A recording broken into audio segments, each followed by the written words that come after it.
बिस्मिल्लाहिर्रहमानिर्रहीम। अस्सलामुअलैकुम। Welcome to tasteful kitchen recipes. आज मैं बनाने जा रही हूँ समोसे की पट्टी, जिसे मांडा पट्टी भी कहते हैं। समोसा पट्टी बनाने के लिए मैंने यहाँ पर 2 कप मैदा लिया है। इसके अंदर मैंने आधा टीस्पून सॉल्ट डाला है और 1 टेबल स्पून ऑयल डाला है और उसके बाद हाथों से ऐसे ही मिक्स कर लेंगे। 1 कप नीम गर्म पानी लिया है और इसको थोड़ा थोड़ा करके डालेंगे और आटे को गूंदते जाएंगे। जैसे हम रोटी के लिए आटा गूंदते हैं वैसे ही आटा गूंदेंगे। ना ज़्यादा नरम होगा ये आटा और ना ही ज़्यादा सख्त, मीडियम आटा गूंदेंगे। समोसा पट्टी बनाने के लिए अगर आप लोग मैदे को नहीं पसंद करते हैं तो आप इसको फाइन आटे से भी बना सकते हैं। आटे को जब अच्छी तरीके से मैंने गूंद लिया था तो यहाँ मैंने इसके ऊपर हल्का सा तेल लगा दिया था ताकि इसके ऊपर से स्किन ड्राई ना हो जाए। आटा गूंदने के लिए जो मैंने पानी इस्तेमाल किया था पूरा 1 कप भी इस्तेमाल नहीं हुआ था। 1 कप में से भी थोड़ा पानी बच गया था।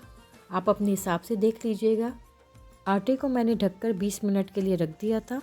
20 मिनट के बाद मैंने इसको दोबारा अच्छी तरीके से मसल के गूंद लिया था। फिर इसको अच्छी तरीके से रोल करके मैंने बराबर से 6 हिस्सों में डिवाइड कर दिया था।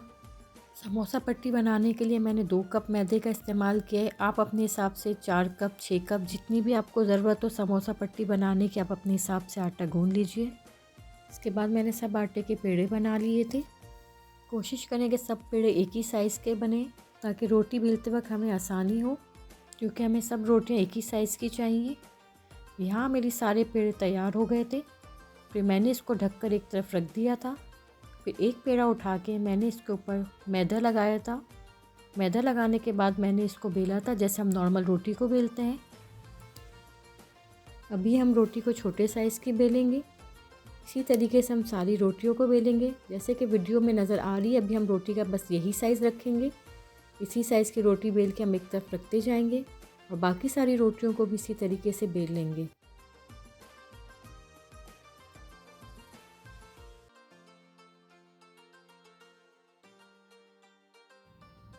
यहाँ सारी रोटी अच्छी तरीके से बेल गई थी। यहाँ देखें माशाल्लाह से सारी रोटी एक ही साइज़ की मैंने बेल ली है। यहाँ पर मैंने पिघला हुआ घी लिया है। आप तेल का भी इस्तेमाल कर सकते हैं। आजकल के मौसम के हिसाब से घी जमा हुआ होता है। घी को पिघला कर इस्तेमाल करें। अगर हम दानेदार घी इस्तेमाल करेंगे तो रोटियाँ जब हम बेलेंगे तो फटने लग जाएंगी। यहाँ मैंने एक एक पेड़े के ऊपर ब्रश की मदद से घी लगा दिया था और इसके ऊपर फिर मैंने मैदा छिड़का था। मैदा अच्छी तरीके से हर तरफ रोटी के लगना चाहिए। इसके बाद मैंने दूसरी रोटी उठाई, इसको इसके ऊपर रख दिया था। फिर इसके ऊपर मैंने घी लगाया था। घी लगाने के बाद फिर इसके ऊपर मैदा छिड़का था अच्छी तरीके से हर तरफ। इसी तरीके से करते हुए हम सारी रोटियों को एक के ऊपर एक रखते जाएंगे। एक एक रोटी इसके ऊपर रखते जाएंगे और यही प्रोसेस करते जाएंगे। घी लगाएंगे, खुश्क मैदा लगाएंगे, फिर इसके ऊपर एक रोटी रखेंगे। इसी तरीके से पूरी 5 रोटियों को हम इसी तरीके से कर लेंगे। मैं यहाँ 6 रोटियों से बना रही हूँ। आप अगर चाहें तो 2 रोटी से, 3 रोटी से, 4 रोटी से, 5 से, जैसे भी आपको सही लगे आप वैसे बना सकते हैं। लास्ट वाली रोटी को हम ऐसे ही इसके ऊपर रख देंगे। इसके ऊपर हम घी तेल कुछ भी नहीं लगाएंगे। रोटी के ऊपर मैदा छिड़क कर इसको हम बेलना शुरू करेंगे। जैसे हम रोटी बेलते हैं उसी तरीके से हम बेलेंगे। इसकी साइडें चेंज कर कर के बेलते रहेंगे। यहाँ मैं आपको दिखा रही हूँ कि मेरी ये 6 रोटियाँ सब एक ही साइज़ की नज़र आ रही हैं। इनको अच्छी तरीके से पलट पलट के बेलते रहेंगे और इनको बारीक बेलते रहेंगे जितने कि हमारे तवे का साइज़ होगा। रोटी को हर तरफ से अच्छी तरीके से बेलेंगे, किनारों से दबा दबा के हर साइड से। समोसे की पट्टी बनाने का तरीका थोड़ा सा लंबा है, लेकिन जब आप एक दफ़ा इसको बनाएंगे तो फिर आपको बहुत मज़ा आएगा बनाने में। थोड़ी सी मेहनत लगेगी। अगर आप लोग पहली दफ़ा बनाएंगे रोटी तो फिर आप 3 रोटी से बना के देखिएगा। जब आपका रिज़ल्ट परफेक्ट आएगा तो फिर आप 4 या 5 रोटी से भी बना के देखिएगा। यहाँ रोटी अच्छी तरीके से हर तरफ से बेल गई थी। रोटी को हमें इतना बारीक भी नहीं बेलना है कि जब हम इसको पकाते वक्त तवे से उतारेंगे तो ये फटी हुई निकल के ना उतरे। इस बात का भी हमें ध्यान रखना है। माशाल्लाह से सारी रोटियां बिल गई हैं। अब हम इसको उठा के तवे पर डालेंगे एहतियात के साथ। यहाँ पर मैंने तवा पहले से ही हल्की आंच पे गरम कर लिया था और मैंने अपने तवे के हिसाब से रोटी का साइज़ रखा है, आप भी अपने तवे के हिसाब से बनाइएगा। रोटी को डालने के बाद इसको 30 से 40 सेकंड तक देखिएगा कि अच्छे से नीचे से सिक गई है। फिर उसके बाद पलटिएगा बहुत ध्यान से, एहतियात के साथ। ऐसे जब रोटी पलट जाए तो फिर इसको चेक कीजिएगा कि ये आराम से उतर रही है कि नहीं। इसको हम आराम आराम से उतारेंगे एहतियात के साथ, हाथ जलने ना पाए।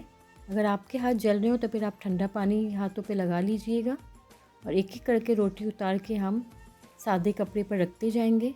यहाँ मैंने पहले से एक ट्रे में कपड़ा रख लिया था। पकी हुई रोटी को हम अच्छी तरीके से ढक देंगे ताकि ये सख्त ना हो जाए। इसके बाद दोबारा रोटी को पलटेंगे दूसरी साइड से, इसी तरीके से रोटी को हम निकालेंगे और इसको भी हम रख देंगे ढककर। फिर दोबारा इसको पलटेंगे साइड को। इसी तरीके से जब एक तरफ से रोटी पक जाएगी तो हम इसको पलटेंगे और उतारते जाएंगे रोटी को। फिर साइड चेंज करेंगे, फिर उतार लेंगे रोटी को बहुत एहतियात के साथ। यहाँ ये रोटी बहुत ही गर्म हो रही थी लेकिन बहुत ध्यान से मैंने रोटियाँ उतारी हैं। आप भी इसी तरीके से बिल्कुल ध्यान से पकाइएगा। इसके बाद ये आखिरी रोटी थी। समोसे की रोटी बनाते हुए आंच बिल्कुल हल्की होगी तवे की। मैंने आपको शुरू में भी बताया था, ये बिल्कुल लो फ्लेम पे ही रोटी बनेगी।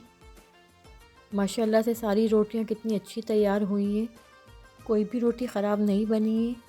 माशाल्लाह से सारी रोटियां एक जैसी ही बनी हैं। यहाँ मैं आपको अब इसकी कटिंग करना भी दिखा देती हूँ। देखिए माशाल्लाह से, ये आप करीब से भी देखें ये रोटियाँ। मैं आपको उठा के हाथ में दिखाती हूँ, कितनी ही नरम, सॉफ्ट और कितनी बारीक बनी है और कितनी माशाल्लाह से परफेक्ट लग रही हैं। आप भी अगर थोड़ी सी मेहनत करके घर में अगर ये रोटी बनाएंगे तो ऐसे ही रिज़ल्ट आपको भी मिलेगा। बस थोड़ी सी मेहनत करनी पड़ेगी। जब समोसे की रोटी तैयार हो जाए तो फिर इसको खुला रख के नहीं छोड़िएगा, इसको ढक के रखिएगा कपड़े से। यहाँ मैं आपको रोटी कटिंग करके दिखा रही हूँ। मैं आपको 2-3 तरीक़ों से रोटी को कटिंग करना सिखाऊंगी। यहाँ मैंने पहले रोटी को 2 हिस्सों में काट दिया है, आधा आधा। इसके बाद मैंने अपने अंदाजे से समोसे की पट्टी का शेप देकर इसको काटा है। ये देखिए माशाल्लाह से कितनी परफेक्ट समोसे की पट्टियाँ तैयार हैं। ये देखें, मैं यहाँ आपको इसको लपेट कर भी दिखा रही हूँ। मैंने इसके किनारों को ज़ाया नहीं किया है, मैं इसको फोल्डिंग में ही ले लूँगी इस तरीके से। इंशाल्लाह नेक्स्ट वीडियो में आपको इसी समोसे की पट्टी से समोसे बनाना सिखाऊंगी।